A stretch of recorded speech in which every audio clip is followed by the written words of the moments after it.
Birdland Today, your daily dose of Orioles talk. Welcome to Birdland Today, your daily dose of all things Baltimore Orioles. I'm your host, Josh Soroka, and today I want to talk specifically about what could be one of the most exciting prospects who's having a disappointing spring with the Orioles, and it's frustrating because he's got opportunities this year, and that is Coby Mayo. Now, before we get into Coby Mayo, I want to remind you there's a new episode of Section 336 that dropped this morning as well, so make sure you go subscribe to that, listen to that, and we're working with Section 336 and the Michael Mayo Show for an afternoon meetup at Oriole Park at Camden Yards. So if you would like to join me and Matt and others over at with an Oriole game, we're going to meet up on May 4th. We don't get into town that often, so we're excited that May 4th overlaps with both of our schedules. So Sunday, May 4th, also a giveaway. First 20,000 get a Gunnar Henderson Star Wars-inspired bobblehead.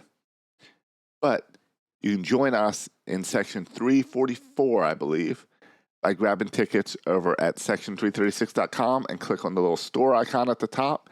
And you can't miss it. $22 we're doing for tickets.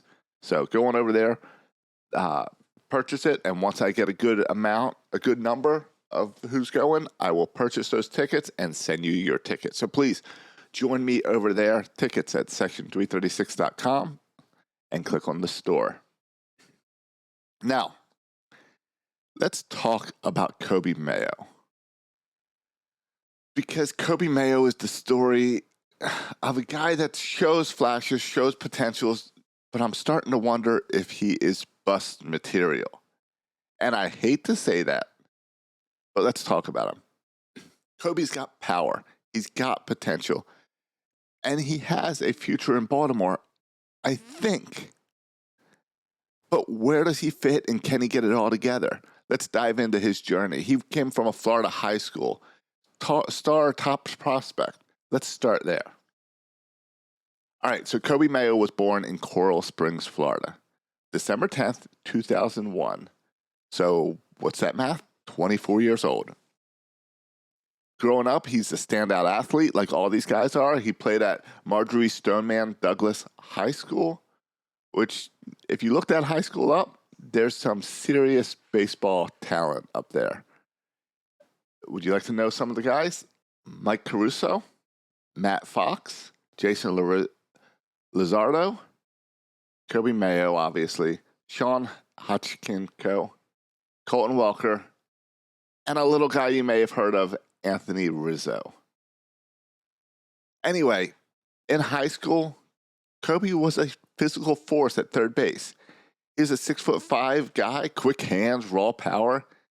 He was, like many of these kids, his senior season in 2020 was cut short by the pandemic. But he was already on scouts' radar as a power bat and a strong arm playing over at third base. He was projected as a first-round talent, but because of signability concerns, meaning teams thought he might stick with his commitment to the University of Florida, he slipped to the fourth round of the 2020 MLB draft. And that's where the Orioles pounced. They took him with the 103rd overall pick and paid him an above-slot bonus of $1.75 million to convince him to go pro instead of playing college ball. That's pretty normal. And come on, I'll skip college for $1.75 million. No problem. Put that in a bank, and I can always go to college later with that money. So at the time, the Orioles were clearly stockpiling big-bodied, power-hitting infielders. Gunnar Henderson, Jordan Westburg. Mayo fit in this perfectly. So once he signed with the Orioles, they sent him to the minor league complex for development. I guess they say minor league complex. Really, that's Sarasota. That's where the minor league complex is. They work on him. And in 2021, he made his professional debut. Now, we look at some of his stats. Let's look at rookie ball in 2021. A .319 batting average with a .426 OBP and a .555 slugging. 5 home runs and 26 RBIs in 26 games. Something to get excited for. He showed that elite plate discipline. He showed power. In 2022, he went and played high A Aberdeen and then got moved up to double A baseball. And he put up a 247 batting average, 326 OBP, 456 slugging, 19 home runs, 69 RBIs in 104 games. Nothing to be ashamed of. Great numbers. He really handled that progression well. Now, 2023. Started in Bowie, then he moved to Norfolk, a 290 batting average, 410 OBP, and a 564 slugging with 29 home runs, 99 RBIs in 140 games. He is crushing the ball at every level. He has proven in minor league ball, he has proven that he is a major league ready bat. Now, that's where the problem comes in. He ranks among the top hitters in the Orioles farm system, and his exit velocities are high. So he seems like he's a legit middle of the lineup threat. But we got to find a spot for Coby Mayo, and we need him to show up. We talk about all those bat numbers, but we gave him a chance. In 2024, he came up for 17 games with the Orioles. He made 46 plate appearances, and he got 4 hits to an abysmal .098 batting average, 22 strikeouts, 4 walks, and 4 hits, which were all singles. Disappointing. But he got a taste. So where does that leave us for 2025? Well, that's where we talk about where he's got to fit in. His natural position is third base, but we've got Jordan Westburg, Jackson Holliday, Gunnar Henderson, Ramon Urias. It's a little crowded. Maybe first base. Well, that's possible, but over there we've got Ryan Mountcastle and Ryan O'Hearn. So maybe DH? Sure. But I do like how the Orioles rotate the DH spot rather than a full-time DH. I like it as a rest. Maybe a corner outfielder spot? Maybe. Maybe first base? Maybe. Maybe a little third base? Maybe. His arm is strong. He's not really fast enough to be a great outfielder. So that's where we're at, is kind of looking at what the plan is. And I think it depends on injuries.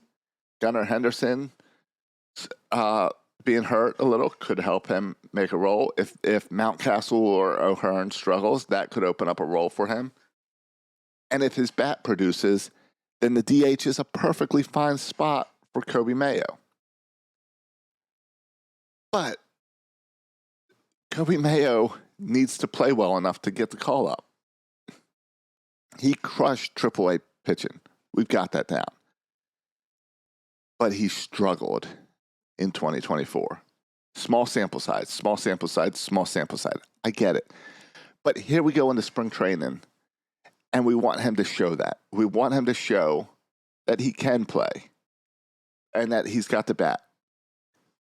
He has 28 plate appearances so far with 3 hits, 1 walk, and 8 strikeouts. His batting average right now in spring training is 115 with an OBP of 143 and a slugging of 154. That is not going to get it done. I feel like when I watch these games, when I check the box scores, I get excited to see Coby Mayo get 1 hit because he's been struggling so much that, honestly, he's not going to make the team with the opening day. And it sucks because unless he gets hot, there's still 3 weeks left. So I'll hold off a little bit. But he is one of the best young power hitters in baseball. And his bat is ready for the majors. But he cannot put it together to make it. He shows it in AAA, but he has not been able to show it once he puts on the orange and black, once he puts in the Orioles uniform, whether it's at spring training or in the big leagues. And that's an interesting case with him because the door is wide open with Gunnar Henderson's injury, that there's a perfectly good spot for him. And he is playing out of it. So, are we going to see Coby Mayo this year? Yeah, we will. Will he bring the thunder? Bring that power? I don't know. And I'm starting to get concerned that maybe Coby Mayo is going to be our first bust of this new generation. And that sucks. But then I look and I'm like, well, we hit with Adley. We hit with Gunnar. We hit with Jordan Westberg. We hit with Colton Cowser. I got to assume we're going to hit with Jackson Holiday. Someone's going to be a bust. I hope it's not Coby Mayo.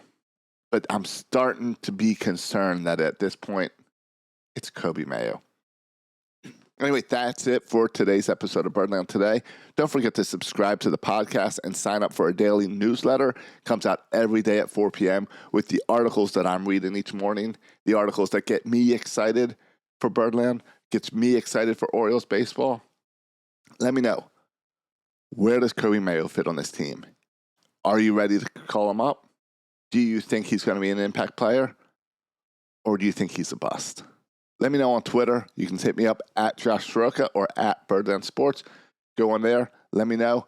Rate, review, subscribe, share the podcast. Let everyone know. And until next time, I'll talk to you later, Birdland.